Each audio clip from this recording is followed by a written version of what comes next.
I think that's it.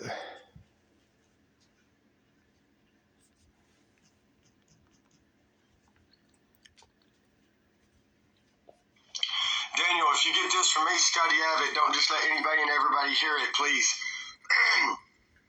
When I told you that I saw, like, summer, July 2017, over a probate DHS court case from after Glass Scribbling left the home here, my grandmother, I saw the attorney, Brian Johnson, in the back of the courtroom blow out white fog, and you're saying, oh, he's just letting you know he does meth. The phones have hinted to me that either Brian Johnson, attorney at law, or Andy Riner, attorney at law, have a biological child of me and Brandon Hawking. I know it sounds crazy, but I think something like that has happened. I mean, all I know is she had to be Dr. Michael Cogrove, Brandon Hawking. I know it sounds crazy, but I think something like that has happened. I mean, all I know is she had to be pregnant, man. Her weight went up. It was her idea to make the appointment for this gynecologist starting in like April 2019. We go to see this Dr. Michael Cogrove next door, National Park Hospital, Hot Springs, Arkansas. I didn't realize it at the time, 2019. I mean, her weight went up. It's 227 pounds. The way the doctor acted, the way they all acted, they knew she was pregnant. Yeah, So even the morning of surgery, June 28, 2019, National Park Hospital, Brian Johnson, Hot Springs, Arkansas. We're here to hometown, but we're like Trenton. an almost 5-year-old kid of mine, and they'd be like, oh, Scotty owes us child support. I mean, that icing on the cake, and that's what they hope for. Like, They want to shame, defraud, and humiliate Brian Johnson, Andy Riner, John Maddox Jr., John Maddox II, Arkansas USA. I guess they succeed at it. They're sick. They're disgusting.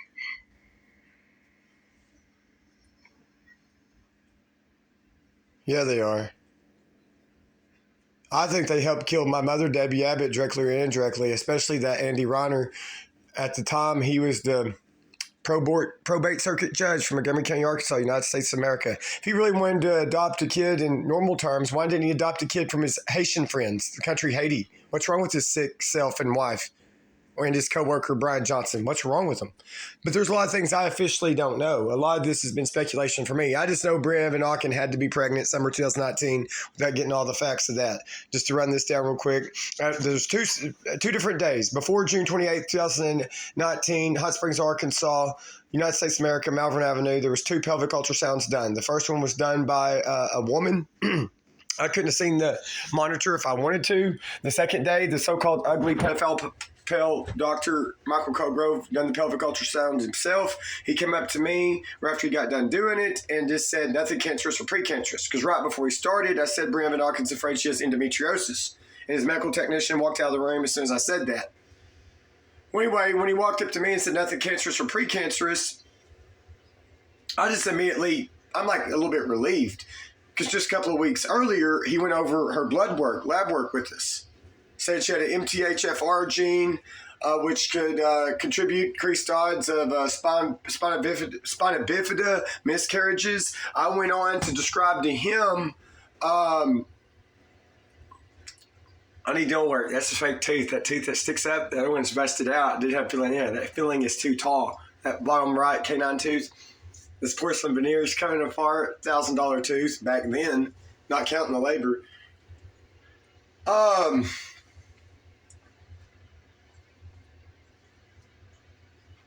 Yeah, so yeah, keep in mind, right before he starts the pelvic ultrasound, I'm thinking, like we're going to find out bad news. Why are they even doing a second pelvic ultrasound? Just a week before, 2 weeks earlier, they did the first pelvic ultrasound. And my brain is silently, mentally thinking to myself, I'm like, oh, they're wanting the doctor to do it himself. It's so serious. He's wanting to double check something out that maybe the technician doesn't know how to do. With what they call the pelvic one that they stuck between her legs. I guess barely inserted it into her vaginal cavity or her vagina.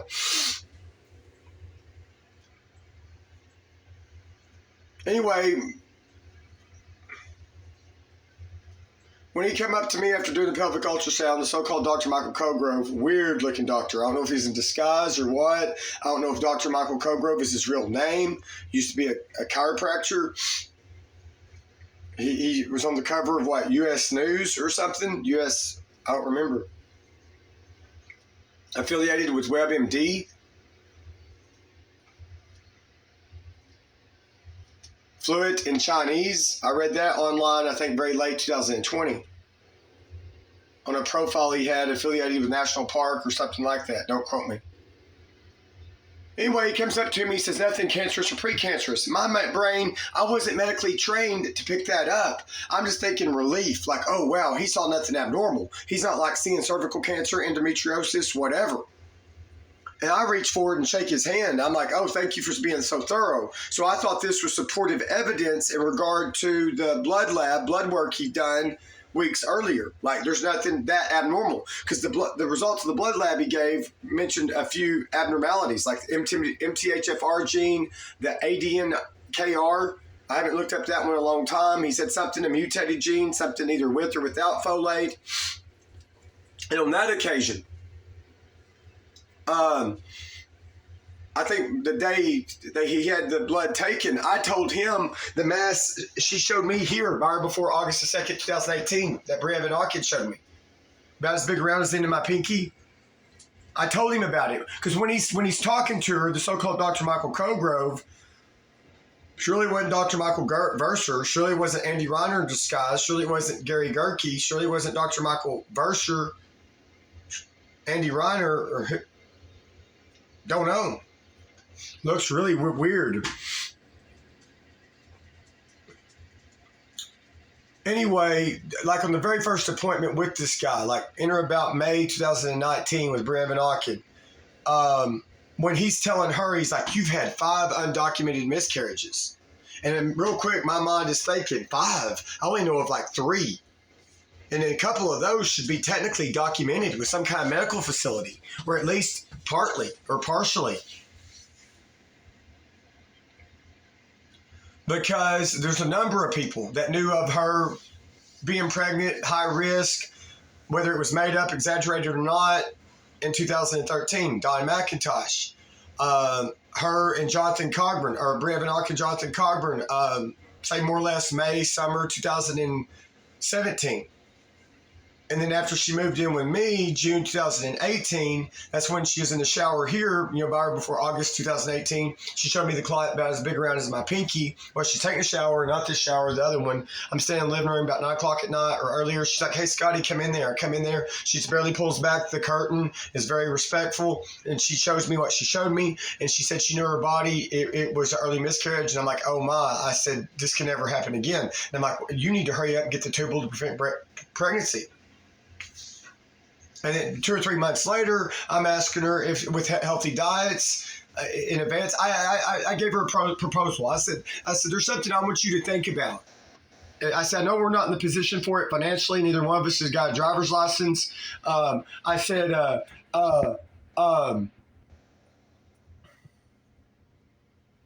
idea started growing on me about having a biological kid. And with her, see, that's going to be complimentary with her. I don't know if this is save this or not, but I know it's messy in here, whatever. Now I got mismatched socks on. I just put on what I found earlier. This damn thing's falling apart. She can put my feet up on it.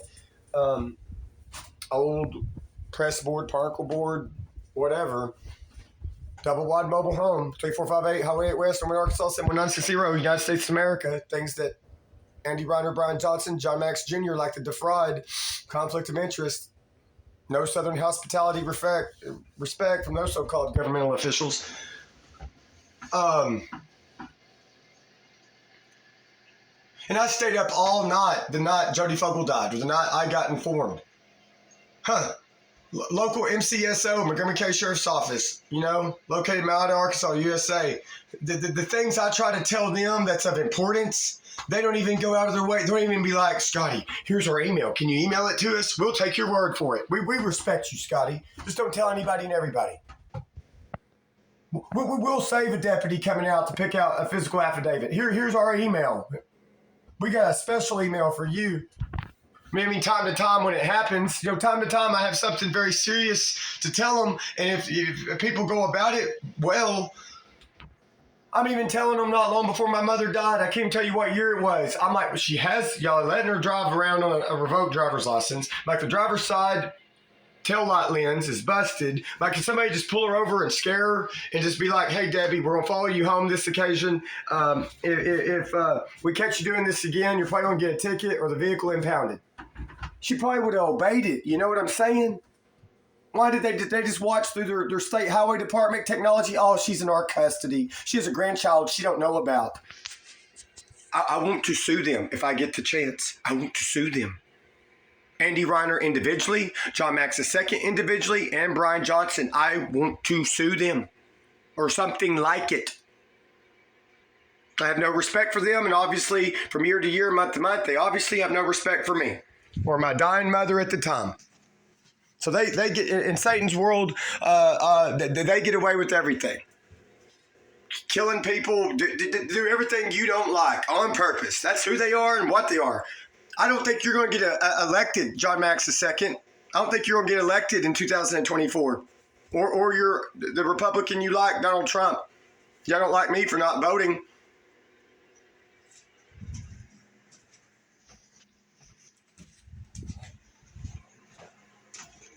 I used to like you, John Maddox II. Not anymore. I see how of a crook you are. A yellow-bellied bacon coward you are. You got me? You got me? If this will upload, I'm going to try to upload it on YouTube tonight. I can't use Facebook anymore. Facebook's a coward. Let it upload all night.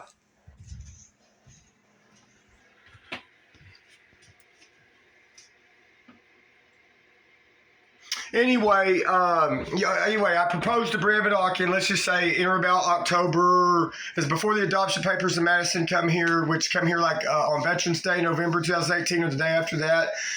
So before that, after the miscarriage or the alleged miscarriage with Brevet Hawkins wore off, I proposed to her. I said, something I want you to think about. I know we're not financially in position for it. Neither one of us has got a driver's license. I said, what do you think? I said, with healthy diets, 3 months in advance, what do you think about trying to get pregnant once or twice? If it happens, it happens. If it doesn't, proceed with the tubal to prevent pregnancy. She said, no, she didn't want to.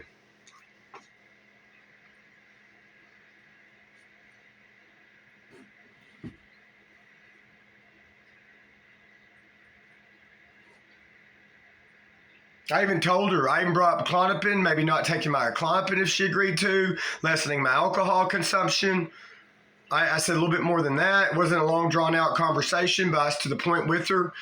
I was standing up in the living room. She's laying on a leather couch. It's daylight hours. And to me, that if that woman knew my heart, that was very complimentary. Scotty does it. I've never, ever asked a woman, really, I've never been with a woman who could get pregnant from 2008 2013, 2016, they already had children, already had their tubes tied, except for the one woman before I started dating her in 2014. After I got sued by CG Roxanne LLC, I sued them in 2013, but after I got sued by them in 2014, Montgomery County Arkansas, United States of America, she was on the Depo-Provera shot. And right after she moved in with me, she said she knew if she wasn't on birth control, I would never have sex with her. And I said, you pegged me right. But then in or about March of 2015, not long after she moved out, and we're still seeing each other from time to time. And partly why she moved out, she started doing everything in MENA, working there, going to RMCC, Rich Mountain Community Counseling there. Where's Jillian Repo? Supposedly stay in Louisiana. She's supposedly related to like the Maddoxes, or she told me years ago that the Maddox building, Arkansas, Rich Mountain Community, she pointed out how it was donated. Rich Mountain Community College. Could somebody give me a timeline, like after John Maddox II? The IRS probably don't even care, but could I learn or internal audit from whoever has the authority to do it in Arkansas or above that on the federal side? Just smile and giggles here that I'm not I'm not trying to be the task maker. Has John Maddox II and his associates or friends or colleagues made money off of me or my mother's death, Debbie Abbott, directly, indirectly? If so, how and how much? May that be publicized. May I learn to a T. I don't like you, John Maddox II. I do not like you. I do not like you. I do not like Andy Riner. I do not like Brian Johnson. I do not like John Yeagan Jr. Without getting into the details of all of it. Well, I mean, Brian Johnson looked at me in back of the courtroom in the matter of glass scribbling while Laura Hodges was on the stand and blew out white fog, purposely where I could see it. July 2017, Brevin Alkin was in the courtroom. So was Debbie Abbott. So was John Yeagan Jr. sitting behind them. Laura Hodges was on the stand. Judge Jerry Ryan was the presiding judge. The only other time I've heard or seen Brian Johnson in court was September the 8th, 2015, which was the only time I heard Andy Riner talk. Right there, without describing those actions, it shows me they are crooks, they are cowards, they are thieves, 100%.